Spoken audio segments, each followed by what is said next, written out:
Cabillaud, thon, saumon, admirez-les bien car bientôt ils ne seront peut-être plus là. 90% des poissons carnivores auraient déjà disparu des océans. En cause la pollution et la pêche intensive, ce pêcheur de la côte est des États-Unis accuse les grosses sociétés commerciales. Elles dépouillent les réserves de petits poissons comme les harengs qui servent de nourriture aux gros. Et elles attrapent des poissons dont elles ne veulent pas comme le colin. Elles tuent tous les colins.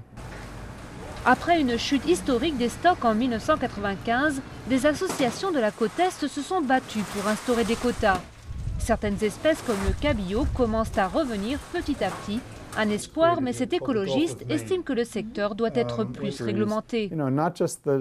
Pas seulement la pêche domestique, mais aussi la pêche internationale, la pêche illégale, les pays qui protègent les bateaux qui capturent du poisson de façon illégale.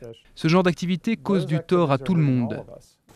Face à l'accroissement de la population mondiale, le développement de l'élevage de poissons dans des fermes paraît inévitable.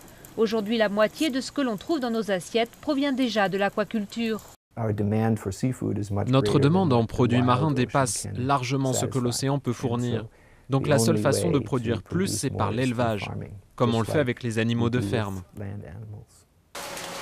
Or, les élevages sont très controversés, ils ont parfois abusé des antibiotiques, mais selon ce spécialiste, le problème aujourd'hui est surtout de trouver assez de nourriture pour ces poissons qui ont un grand besoin en acide oméga 3 contenu dans d'autres poissons.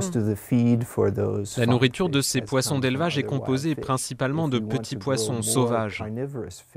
Si à l'avenir on veut élever plus de poissons carnivores, il va falloir que l'on trouve d'autres sources d'ingrédients pour les nourrir.